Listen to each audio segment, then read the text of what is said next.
isso aqui no estudo sobre Pentecoste, que nem todo mundo sabe o que é Pentecoste. Fala que é pentecostal, fala que é canela de fogo, fala que nasceu no fogo, mas não sabe o que é Pentecoste. E aí eu já falei aqui e falo que a palavra Pentecoste em si não tem nada a ver com poder de Deus, não tem nada a ver com línguas estranhas, não tem nada a ver com barulho na igreja. A palavra Pentecoste, para quem não sabe, significa 50º dia, ou 50 dias após a Páscoa, ou significa 7 semanas. Então, a palavra 7 semanas ou 50 dias, você pode ver que não tem nada relacionado com o poder de Deus, com nada.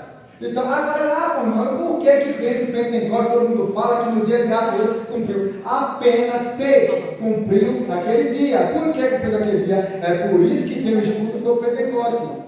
É por isso que tem um estudo para saber o porquê que naquele dia exato se cumpriu aquela profecia. Essa profecia já foi dada desde Joel 2:28, que fala que derramarei do meu espírito sobre toda a carne.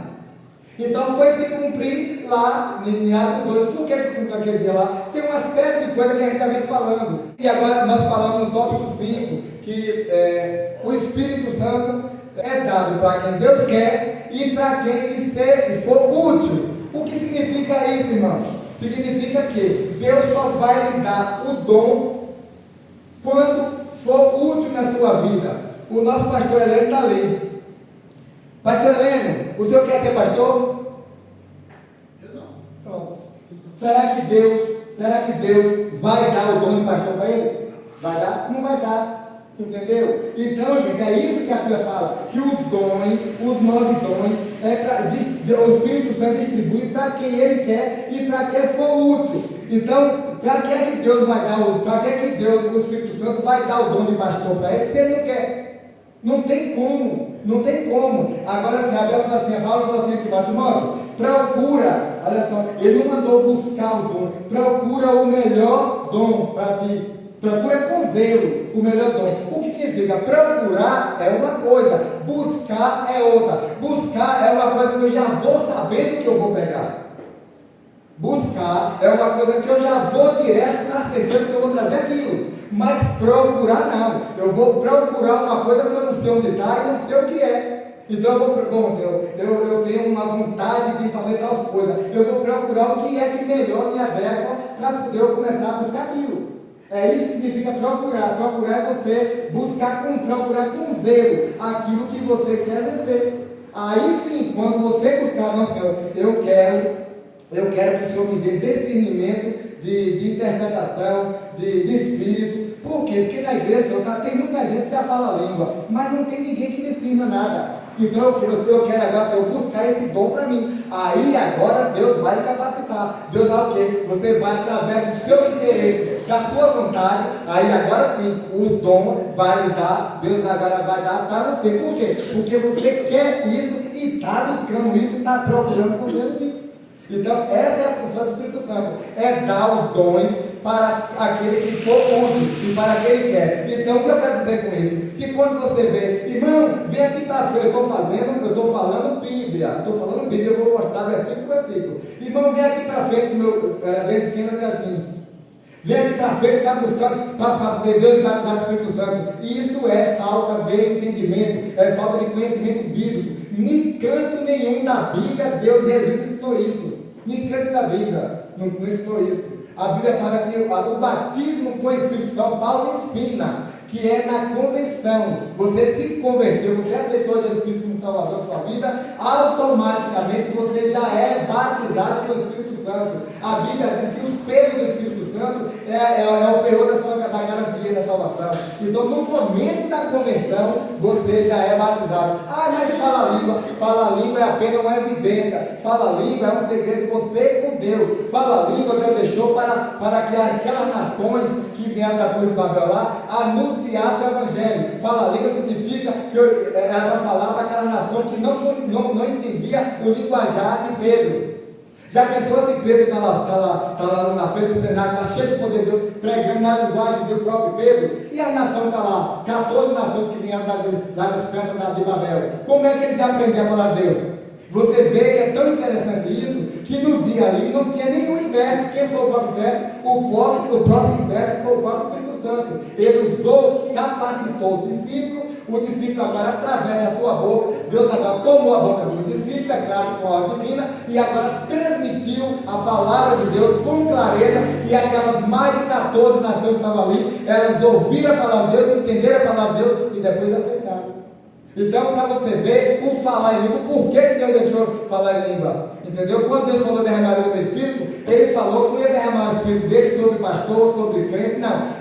Eu derramarei do meu Espírito sobre toda a carne. Aí tem judeu, grego, gentil, toda a raça. Então, foi para todos. O derramamento do Espírito foi para todos. Então, o tópico 6. Como é que Deus agia com o Antigo Testamento? Você vê, a gente está falando sobre o Pentecostes. Tudo isso leva ao Pentecostes, tudo isso leva a Atos 2.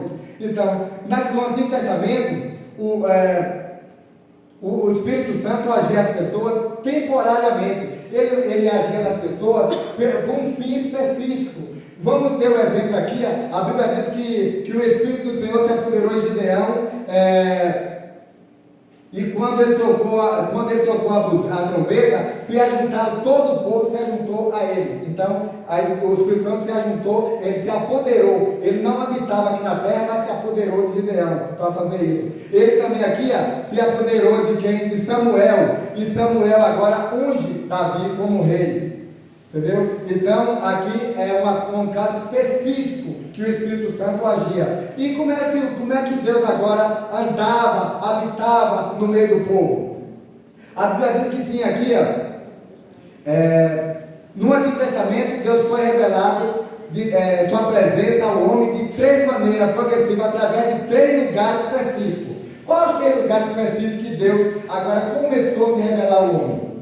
Quais foram os 3 lugares específicos? Tinha 3 lugares que Deus apresentava ao homem. Primeiro foi tenda. Isso era uma tenda. Então, a tenda, como era que era construída essa tenda? Essa tenda era uma tenda desmontável, portátil e simples. Ela era feita com o quê? Era feita para acompanhar o povo no deserto. Usava tecido, pele de animal, madeira e cordas e estacas, como está aí. Essa era uma tenda. Para que servia a tenda? A tenda servia para quando a tenda se locomovesse de um lugar para outro, a presença de Deus também estava com o povo. Você vê que ali Deus não habitava com o povo. A presença de Deus estava. É diferente de estar e habitar. Vamos ver para frente. Quando é agora que Deus passa a habitar, que não vai dar para falar hoje onde é a habitação de Deus. E quem construiu essa tenda? A Bíblia diz que o próprio povo de Israel montava as tendas. A tenda da congregação foi organizada por ordem de Deus a Moisés. O objetivo da tenda representava comunhão, encontro com Deus, direção espiritual. Era um símbolo que Deus caminhava com o povo no deserto. Era apenas um símbolo que Deus caminhava com o povo no deserto. O segundo lugar que Deus se apresentava ou andava com o povo. A Bíblia diz que o segundo é o tabernáculo. O que é o tabernáculo? O tabernáculo já é um tipo de acampamento mais sofisticado do que a tenda. Isso era o tabernáculo. O que era o tabernáculo? O tabernáculo era um templo que a Bíblia fala que Moisés recebeu lá no Monte Sinai para construir. Isso aí foi um modelo dado diretamente por Deus a Moisés. A tenda aqui, nesse tabernáculo, ele já existia 3 lugares. Que lugares era esse? Que existia o pátio, que era esse pátio aqui, onde tem esse monte de gente aqui. Esse lugar aqui, era o lugar que o povo ia fazer as festas deles. Ninguém podia entrar ali naquela parte azul para lá, ninguém já podia entrar. Por quê? Porque a primeira parte da cor do azul ali já era o lugar santo. E o lugar santo, só quem podia entrar no lugar santo era só os sacerdotes. Quem poderia entrar no lugar santo. Por que o sacerdote podia entrar no lugar santo? Porque ali tinha mesa de bronze, tinha pia, tinha uma série de coisas ali, tinha um sacrifício que ele fazia animal e tudo mais. Só que na outra parte, lá, aquela partinha amarela lá, significava o quê? Ali significava lugar santo dos santos. E quem poderia entrar ali? O sacerdote podia entrar? Não. O povo podia entrar? Não. Quem podia entrar? Só o sumo sacerdote.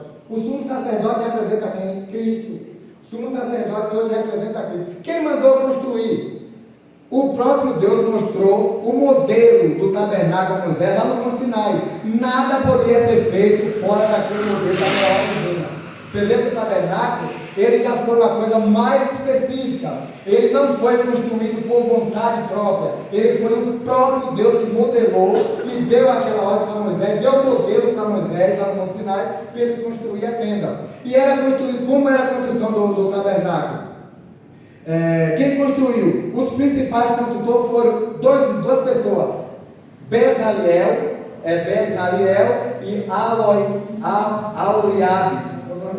Agora um pouco difícil de falar. Aholiabe. Foi essas duas pessoas, mas eram pessoas comuns, poderia ser, mas eles receberam de Deus uma coisa.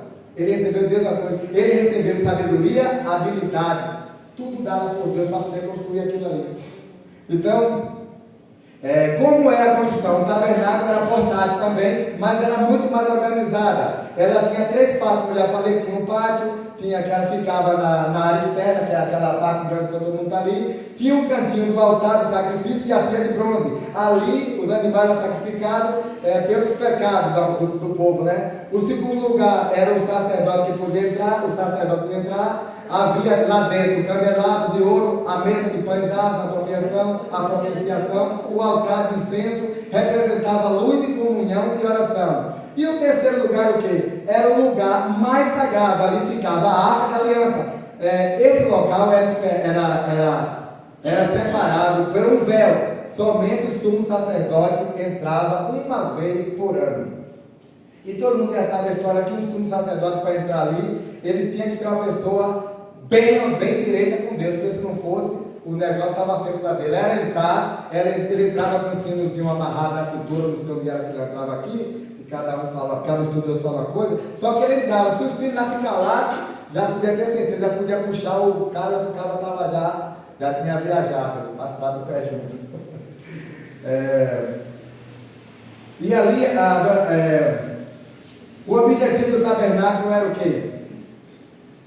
O material utilizado era ouro, prata, bronze, madeira de acácia, linho fino, pele de animal. O objetivo do tabernáculo era o quê? Lugar da presença de Deus, sacrifício pelos pecados, adoração, comunhão entre Deus e Israel. O tabernáculo mostrava que Deus agora habitava no meio do povo. Você vê, na tenda ele andava.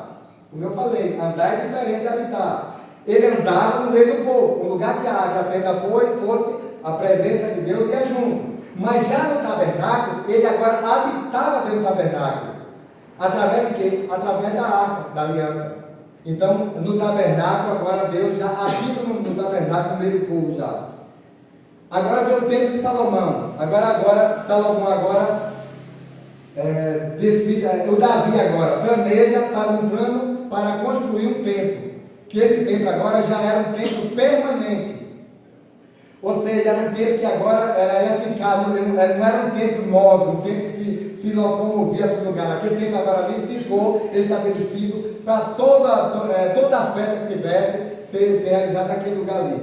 Então, agora aqui faz o templo de Salomão. O templo foi a forma permanente do tabernáculo. Quer dizer, o tabernáculo era uma coisa provisória, a tenda foi o começo de andar com a presença, o tabernáculo foi onde Deus habitava, e agora é a habitação no meio do povo. Agora Deus mora ou permanece no meio do povo através da arca e daquele firmamento que fez ali. O templo foi a forma permanente do tabernáculo. Enquanto o tabernáculo era móvel, o templo agora era físico. Foi construído em Jerusalém. O primeiro templo foi planejado por Davi, mas Davi não pôde construir, que era um sanguinário.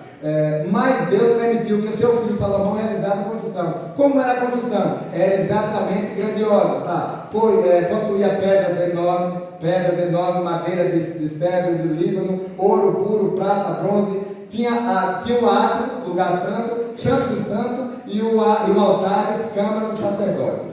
Quanto tempo levou? A construção durou 7 anos e pouco para construir. O objetivo do templo era centro oficial de adoração, sacrifício, presença de Deus, lugar santo da nação de Israel. Quando foi inaugurado?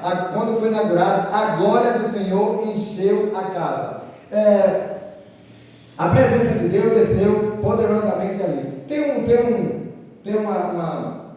Tem hinos e tem várias pessoas que eu não sei se é falta de conhecimento, falta de ler Bíblia, que diz que a glória A glória da segunda casa é maior do que da primeira. Só que na Bíblia não tem isso. Eu já procurei na Bíblia, não existe isso. Não sei se alguém já viu isso aí. Dizer que a glória da segunda casa é maior do que a primeira. Na Bíblia não tem isso. Se alguém tiver para mostrar, me mostra aí, que eu nunca vi isso na Bíblia. Se alguém tiver, me mostra aí. Pode falar, pode levantar, está aqui agora. Glória da última. Hein? Glória da última. Da última tem. Por que da última? Por que ele não falou da segunda? Porque quando se fala da segunda, vai construir a terceira, a quarta, a quinta. Ele falou da última. Por que a última? Porque aquela se encerrava e acabou. É claro que esse tempo de Salomão aí é uma falsa. Esse tempo de Salomão aí é contra a vontade de Deus. Porque a Bíblia falou que Deus falou que era o último. Aquela era a última casa. Era a última. Entendeu? Então você vê como é bom que a poxa chega dizendo, irmão, agora, e tem vários hinos, né? Várias pessoas falam, agora a glória da segunda casa é maior que a primeira. Mas não existe isso na Bíblia. Entendeu? Mas não existe. Então, mas na Bíblia não existe isso. É minha questão de quando eu chego aqui para querer falar, não é que eu quero ser, como é que o Marcos fala, que eu sou, Marcos tem um desafio de falar comigo que eu sou radical, mas é por esse tipo de coisa, porque a gente tem que aprender o correto, irmão, para a gente ensinar errado. É por isso que a igreja fica vazia assim, porque o povo aprende errado e continua errado. Então vamos tentar aprender certo, aprender que só tem poucas pessoas, mas as pessoas que estão aqui, eu agradeço a Deus porque querem aprender alguma coisa. Agora o segundo templo, construído no tempo de Herodes. Depois do cativeiro da Babilônia, o povo voltou a reconstruir o templo. O principal líder foi Zorobabel e Neemias. Mais tarde, Herodes, o Grande, ampliou o templo. E foi esse tempo que Jesus Cristo começou o seu ministério. Jesus entrou, Jesus ensinou, Jesus pregou. E foi nesse tempo que Jesus expulsou os cambistas. Então, aqui é que está a resposta. Agora, ser maior da segunda casa ou da última casa, o porquê?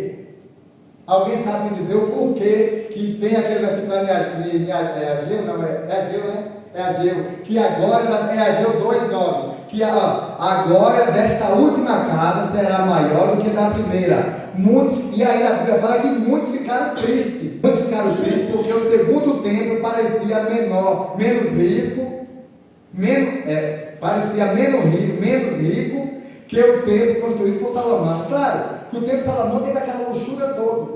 Já o outro templo era menor e não tinha essa luxúria toda. Mas e por que a Bíblia fala, Ageu fala lá, Deus despertou Ageu para falar que a glória da segunda, da última casa era maior do que da primeira? Por quê? Alguém pode me dizer?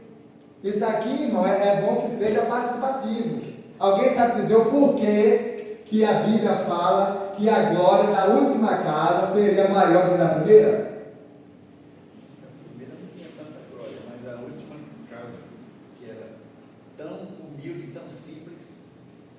A glória era maior. Quase isso. Eu já dei a resposta aqui, no tempo de Herodes, os principais líderes foram Zorobabel e Neemias. Mais tarde, Herodes o Grande ampliou o templo. Olha só, foi nesse templo aqui que Herodes construiu que Jesus Cristo começou o seu ministério. Olha só, Jesus Cristo entrou, Jesus pregou, Jesus ensinou. Foi nesse tempo que Jesus expulsou o cambista. E ele dizia pelo profeta Isaías: porque a minha casa será chamada de adoração para todo o povo. Em Mateus ele diz: está escrito, a minha casa será chamada de adoração. Vós, porém, tendes ouvido do ladrão do Pai. Por que ele fala isso? Porque lá no templo de Salomão tinha tudo. Tinha luxúria, tinha ouro, tinha prata. A casa foi cheia da casa de Deus quando foi inaugurada, mas não tinha, lá tinha a presença de Deus. Olha só, lá tinha a presença de Deus que permanecia ali. Só que na última casa foi coisa diferente. Lá só tinha Deus espiritual.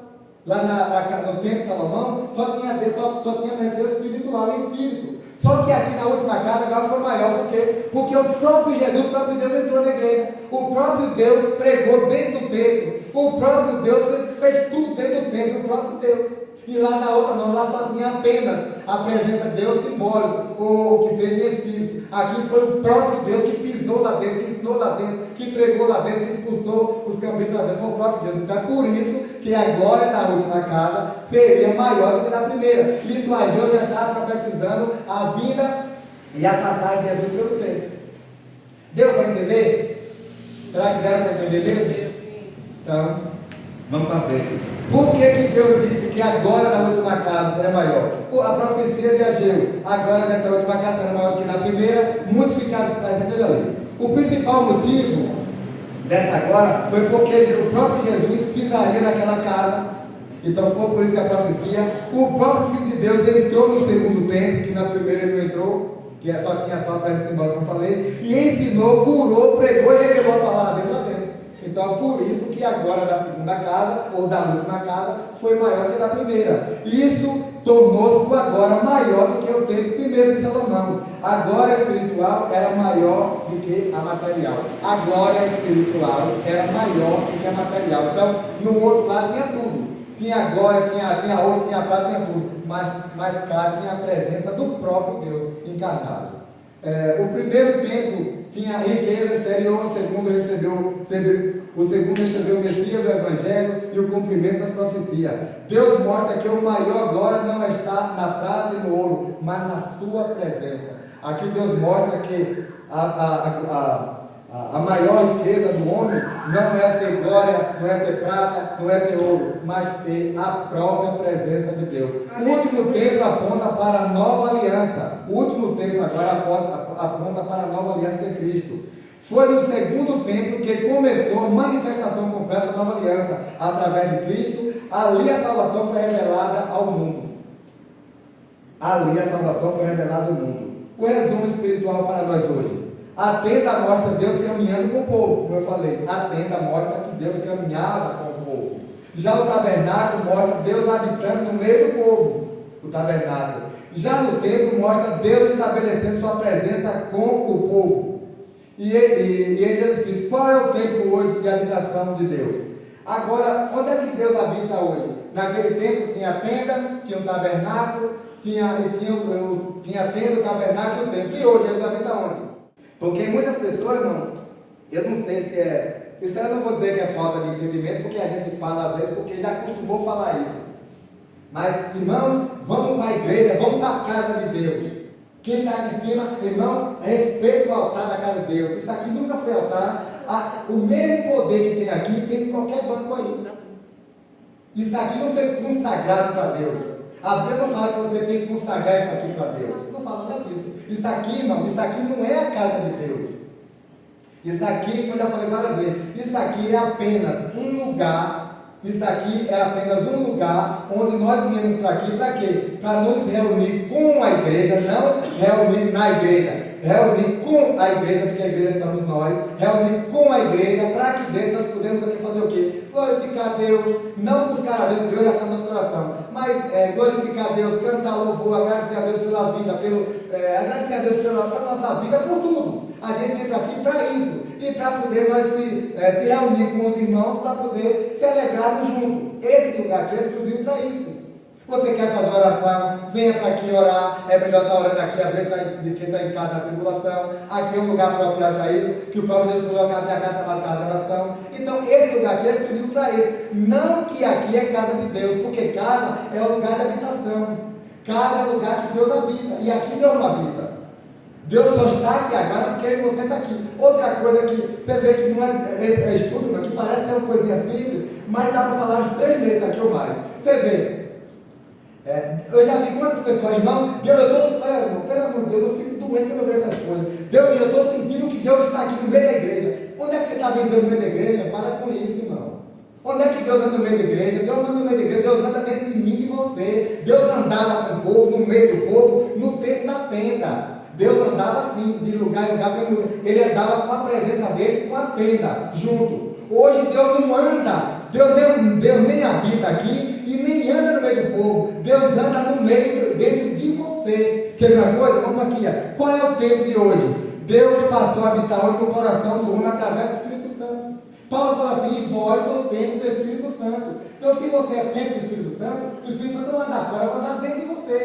Qual é o objetivo do Espírito Santo andar fora, flutuando fora? Não existe, não tem lógica. O Espírito Santo anda dentro de mim e de você. Então, a gente chega aqui também, estou sentindo que Deus está aqui. Peraí. Irmão, vamos orar para Deus se fazer presente. Então, a pessoa que fala isso, mano. Eu sei que a gente fala por empolgação, como a gente, eu costumo falar que às vezes a gente traz. Eu estava até falando antes aqui.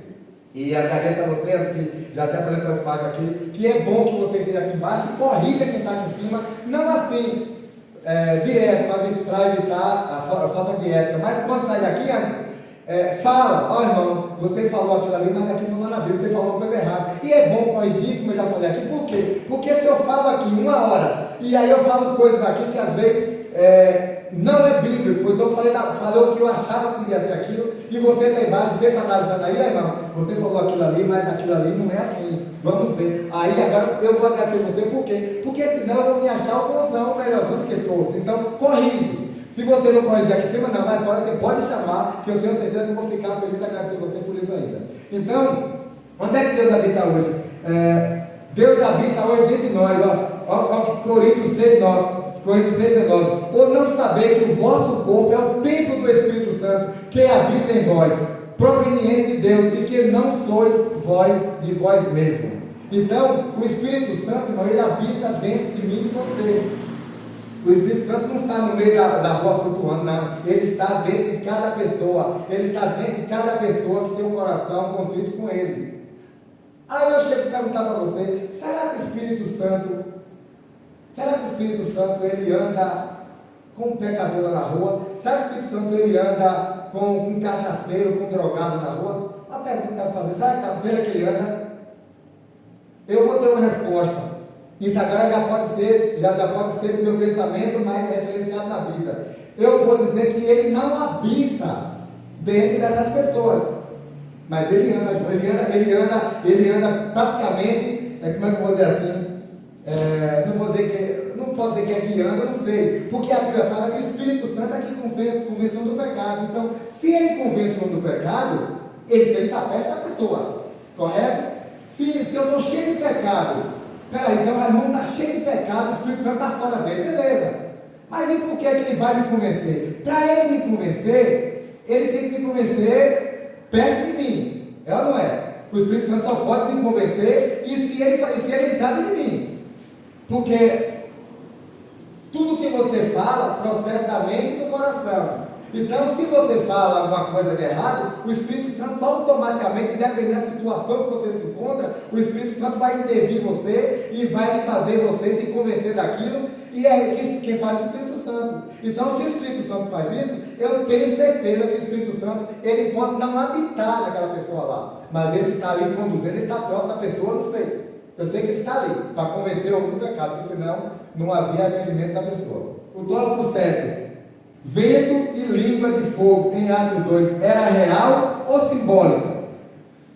Muitas pessoas falam que aquele vento, uns dizem que era real, outros dizem que era simbólico, o fogo é a mesma coisa. Só que a Bíblia não diz exatamente que o vento era real, e nem diz que que o fogo também era real. A Bíblia fala assim, e veio do céu um som como?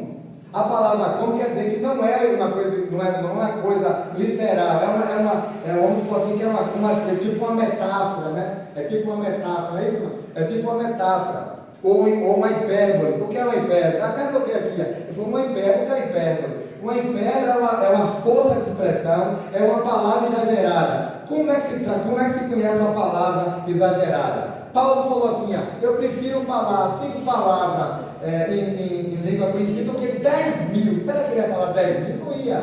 Entendeu? Quando a Bíblia fala assim, que Jesus é o leão da tribo de Judá. Isso é verdade? Não. Eu estou falando assim, fisicamente não. E por que se trata de leão? É uma força de expressão, porque ele é o rei do rei e seu Senhor. Então, tudo, e até porque ele fazia parte da tribo de Judá. Então, não é que ele é um leão em si. Não é aquele leão que é nada disso. Então, isso aqui é uma força de expressão, é uma palavra exagerada que a pessoa fala. Eu chego assim, poxa, velho, eu vi um negócio como um rio de rir. Eu quase morria de rir. Será que é verdade isso? Isso é uma força de expressão, uma palavra exagerada. Então, uma hipérbole significa isso. Ali não foi um vento, foi uma manifestação real. A manifestação foi real, mas as outras coisas foi simbólica. Então, o vento foi simbólico, e o vento foi simbólico, o fogo também foi simbólico. O vento aqui simboliza o poder do Espírito, e o fogo, purificação e presença divina. O que era um cenáculo? Um cenáculo, vamos supor isso aqui, um cenáculo. Aqui embaixo tem o primeiro térreo e lá em cima tem o segundo térreo, ou que seja um sobrado. Um sobrado com o primeiro térreo, com um térreo embaixo e em cima com outra parte. Então o cenáculo é aqui dali. Se você olhar no Velho Testamento, a Bíblia fala que Eliseu, quando a mulher ela preparou um quarto, a Bíblia fala que ele subiu para o quarto de cima. Então aquele quarto de cima, naquele tempo chamava quarto de cima, ou piso superior. Já cá no Velho Testamento, os gregos traduziram essa palavra para cenáculo. Para cenáculo. Então, quando a Bíblia fala que Jesus mandou ficar em Jerusalém, os discípulos foram para Jerusalém, chegou lá, eles subiram para o cenáculo, subiram para a parte superior.